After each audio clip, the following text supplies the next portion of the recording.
Hello दोस्तों, नमस्कार। स्वागत है आप सभी का पीके एजुकेशन कोर पर एक कदम सफलता की ओर पीके एजुकेशन कोर के साथ। जैसा कि आप सभी जानते हैं, यहाँ पर polity, history, current affair, GS और जीके से संबंधित यहाँ पर टॉपिक कराए जाते हैं। अगर आप किसी भी गवर्नमेंट एग्जाम की तैयारी कर रहे हैं तो आप इसे जरूर फॉलो करें। अगर अभी तक आपने सब्सक्राइब नहीं किया है तो प्लीज चैनल को सब्सक्राइब करें। तो चलिए आज बिना किसी देर के हुए आगे बढ़ते हैं। और कई लोगों ने मुझे कमेंट किया था कि उन्हें मुख्यमंत्री के कार्यकाल और शक्तियों के बारे में जानना है। तो आज का टॉपिक हमारा है मुख्यमंत्री के कार्य और उसकी शक्तियां।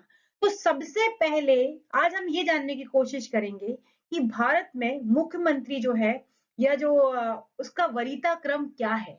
तो सबसे पहले जो चीफ मिनिस्टर है वो किस नंबर पर आते हैं हमारे संविधान के हिसाब से। तो ये चीज जानने के लिए आपको देखना पड़ेगा। भारत में जो राष्ट्रपति का पद है वो सबसे ऊपर होता है। कहां पर होता है? सबसे टॉप पर होता है। उसके बाद होते हैं भारत के उपराष्ट्रपति। उसके बाद होते हैं प्राइम मिनिस्टर ऑफ इंडिया। उसके बाद होते हैं गवर्नर्स ऑफ स्टेट। उसके बाद होते हैं हमारे भारत के पूर्व राष्ट्रपति। ठीक है। और भारत के मुख्य न्यायाधीश और लोकसभा का अध्यक्ष यानी कि स्पीकर ऑफ लोकसभा ये होता है।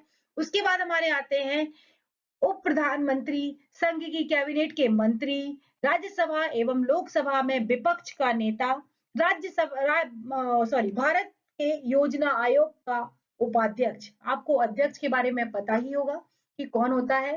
अगर पता है तो कमेंट करें, नहीं पता है तो आप एक बार इसको ढूंढने की कोशिश करें कि भारत में योजना आयोग यानी कि अब क्या बन गया है?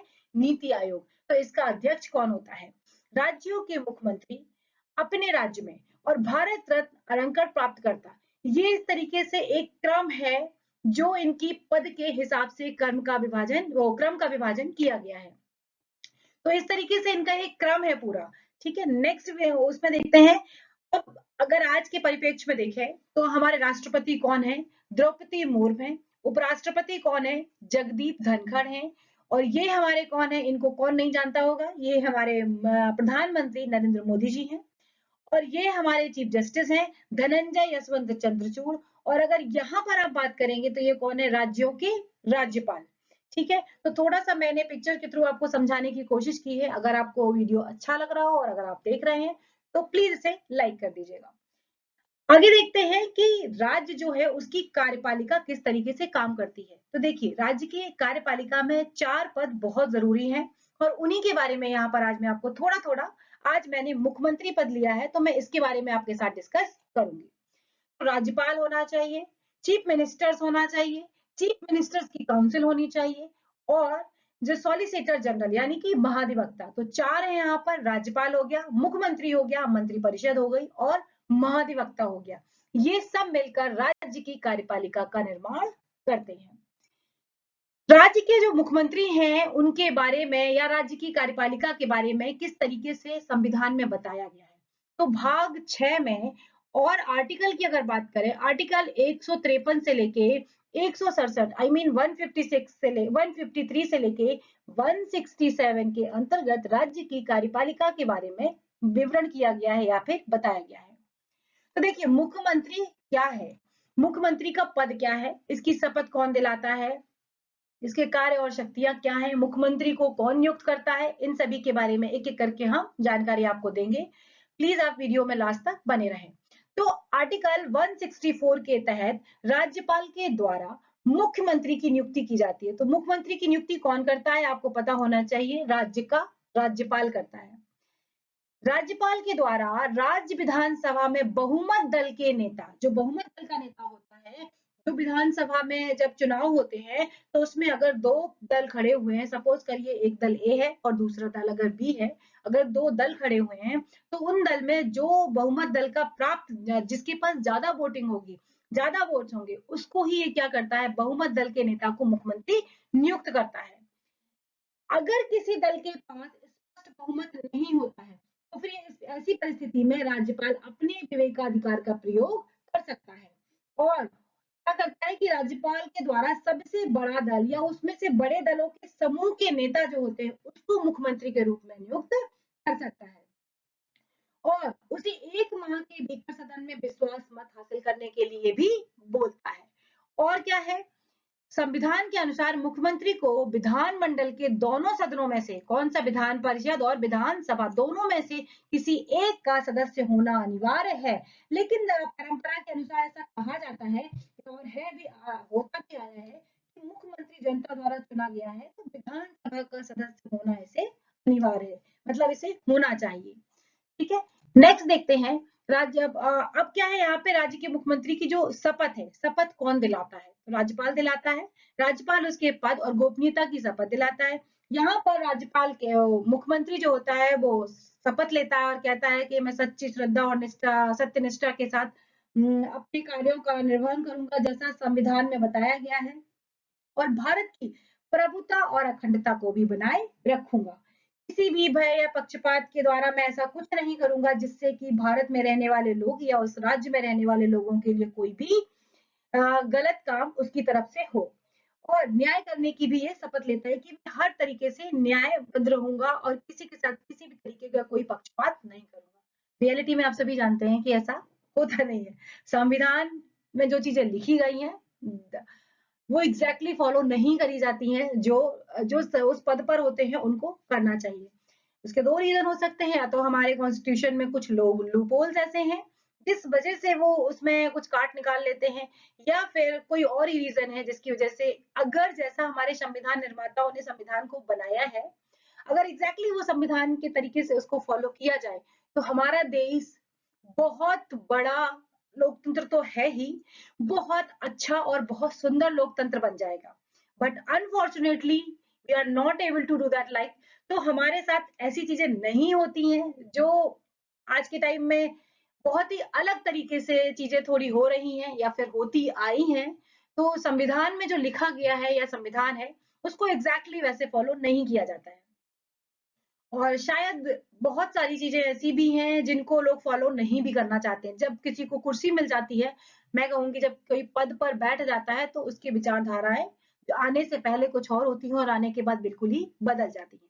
तो मुख्यमंत्री, अब इसमें क्या है, तो यहाँ पर मैंने आपको थोड़ा सा बताने की कोशिश करी है, टॉपिक से हटके चीजें हैं, बट होता आया है और हो रहा है हमारे देश में ऐसा। तो इसके कार्यकाल के बारे में भी हम बात करते हैं। कार्यकाल देखिए क्या है ना, मुख्यमंत्री का कार्यकाल निश्चित नहीं होता। ये नहीं कहा गया है कि जिस दिन से ये चुन लिया गया है, जिस दिन से ये शपथ लेता है उस दिन से इसे 5 साल तक लॉजिकली अपने पद पर रहना चाहिए। बट ऐसा नहीं होता है। कई बार देखा गया है कि इन्हें बीच में ही अपना पद छोड़ना पड़ता है और पूरी की पूरा इनकी जो मंत्री परिषद है वो भंग हो जाती है। उसका रीजन देखिए क्या होता है।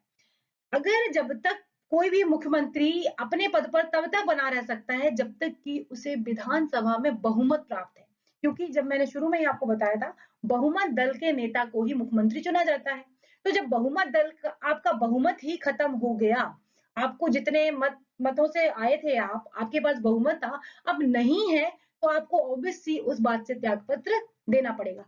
तो इसीलिए इसका जो कार्यकाल होता है वो निश्चित नहीं होता है। लेकिन ये क्या करता है, ये राज्यपाल के प्रसाद पर्यंत अपने पद को मतलब अपने पद पर बना रहता है। पर प्रसाद पर्यंत का मतलब ये नहीं है कि जब तक ये राज्यपाल चाहेगा उसको ऐसे बर्खास्त कर सकता है। वो तभी बर्खास्त कर सकता है जब उसका विधानसभा में बहुमत खो गया हो। लेकिन सामान्यतः इसका कार्यकाल 5 साल के लिए होता है। मुझे 2 ऐसे मुख्यमंत्री के नाम बताइए, स्पेशली मैं उत्तर प्रदेश के बारे में बात करूंगी, जिन्होंने अपना 5 वर्ष का कार्यकाल पूरा किया। वेतन भत्ता पर आते हैं। वेतन भत्ता में क्या है, मुख्यमंत्री का जो वेतन और भत्ता है उसका निर्धारण राज्य की विधानमंडल ही करती है। विधानमंडल के 2 सदन है, आपको पता ही है। इसकी शक्तियां और कार्य के बारे में जानते हैं। सभी मंत्रालयों का ये प्रधान होता है। ठीक है, राज्य में जो भी मंत्रालय है उन सभी का प्रधान होता है। नीति निर्माता के रूप में सक्रिय भागीदारी भी निभाता है, कि राज्य का नीति निर्माता भी इसको कहा जाता है। और राज्य के मंत्रियों के विभागों का वितरण और फेरबदल भी करता है। फॉर एग्जाम्पल, जैसे आपने, अगर मैंने पहले भी बहुत बार पढ़ाया है आपको, प्रधानमंत्री के बारे में बहुत कुछ बताया है और इवन मैंने मुख्यमंत्री के बारे में भी बताया है। जिन लोगों ने उन वीडियोस को नहीं देखा है, अब भारत के संविधान के नाम से पूरी प्लेलिस्ट है, आप उसको देख सकते हैं। तो इसमें जो अपने, अगर इसको लगता है मुख्यमंत्री को कि मंत्रियों के जो विभाग हैं वो किस तरीके से वितरित किए जाने चाहिए, तो पूरी उसके ऊपर रिस्पॉन्सिबिलिटी होती है और वो अपने हिसाब से विभागों का वितरण करता है और उन्हें फेरबदल भी कर सकता है। किसी मंत्री परिषद की बैठक की अध्यक्षता भी करता है और मतभेद की स्थिति में अगर इसे लग रहा है कि कोई मंत्री किसी कार्य मंत्रालय में काम अच्छे से नहीं कर रहा है या कोई समस्या है या वो उन चीजों को नहीं समझ पा रहा जो जनता की रिक्वायरमेंट है, तो उसमें फेरबदल भी कर सकता है और उनसे त्याग पत्र भी ले सकता है। खुद भी त्याग पत्र देकर पूरी मंत्री परिषद को भंग कर सकता है। ये तभी है जब बहुमत अपना साबित नहीं कर पाता। कई बार आपने राजस्थान के बारे में सुना होगा। अभी कोई किसी और स्टेट में भी यही चीज चल रही थी, तो एग्जैक्टली मैं अभी वो नाम मुझे याद नहीं आ रहा है। तो वहां पर भी इसी तरीके के इश्यू थे। आई थिंक महाराष्ट्र था, ऐसा कुछ था, या सॉरी कर्नाटक था शायद। तो ये ऐसी चीजें होती रहती है कि अगर आप अपना बहुमत साबित नहीं कर पाते हैं तो फिर आपको हटना पड़ता है अपने पद से। राज्यपाल और मंत्री परिषद के बीच में एक कड़ी का काम करता है। अगर राज्यपाल कहता है प्रशासन से संबंधित मुझे कोई भी जानकारी चाहिए है, तो ये क्या करता है, मंत्री परिषद और राज्यपाल के बीच में एक कड़ी का काम करता है, उन्हें प्रॉपर तरीके से इंफॉर्मेशन प्रोवाइड करता है। आगे देखते हैं आगे और भी इसकी शक्तियों में क्या क्या है। आर्टिकल 163 में मंत्री परिषद द्वारा राज्यपाल को सलाह, अगर राज्यपाल किसी भी तरीके की कोई भी सलाह मांगता है तो राज्यपाल को इसे सलाह देनी पड़ेगी। आर्टिकल 164 में क्या है, अन्य सभी मंत्रियों की नियुक्ति में राज्यपाल से सलाह लेगा। खुद की नियुक्ति तो राज्यपाल करता है, लेकिन जब आगे मंत्रालय चुने जाते हैं, उनके मंत्री चुने जाते हैं, तो उसके लिए क्या करता है, उसके लिए ये राज्यपाल जो होता है उसको सलाह देता है और वही नियुक्त करता है। मंत्रिपरिषद की सामूहिक जिम्मेदारी विधानसभा के प्रति होती है। ठीक है, लोकसभा के प्रति किसकी जिम्मेदारी, जो संघ में मंत्री परिषद होती है उसकी जिम्मेदारी भी लोकसभा के प्रति होती है, तो यहाँ पर विधानसभा के प्रति होती है। आर्टिकल 167 राज्य के प्रशासन और विधायन संबंधी जानकारी राज्यपाल को देता है। वह योजना आयोग का जो बोर्ड का अध्यक्ष होता है उसका भी अध्यक्ष होता है, योजना बोर्ड का अध्यक्ष होता है। वह राज्य की जो योजना बोर्ड है उसका अध्यक्ष होता है और अंतरराज्यीय परिषद और राष्ट्रीय विकास परिषद I mean national development council का सदस्य भी होता है, जिसकी अध्यक्षता जो कौन है वो प्रधानमंत्री के द्वारा की जाती है। वह संबंधित क्षेत्रीय परिषद, जिस जगह पे है संबंधित क्षेत्रीय परिषद मतलब रीजनल काउंसिल का क्रमवार उपाध्यक्ष के रूप में भी काम करता है और एक समय के कार्यकाल में इसका कार्य समय 1 वर्ष का ही होता है। ये छोटा सा वीडियो था जो मैंने आपके साथ शेयर किया, मुख्यमंत्री के बारे में मैंने आपको जानकारी देने की कोशिश की है। अगर आपको वीडियो अच्छा लगा हो तो प्लीज लाइक करें, शेयर करें। चैनल को अगर अभी तक आपने सब्सक्राइब नहीं किया है तो प्लीज सब्सक्राइब करें। अगर आप एक लाइक करते हो तो थोड़ा मोटिवेशन मिलता है, वीडियो बनाने का मन करता है। वैसे भी मैं ये वीडियो बहुत टाइम बाद बना रही हूँ, बट सोचा है अब इसको कंटिन्यू रखूंगी। बहुत सारी चीजें थी पीछे इसलिए शायद मैं नहीं कर पाई, बट अगर आपको अच्छा लगता है मेरा कंटेंट या चीजें तो मुझे थोड़ा मोटिवेशन मिलता है अगर आप लाइक कर देते हैं। अगले वीडियो में फिर मिलेंगे, तब तक के लिए बाय बाय दोस्तों, नमस्कार।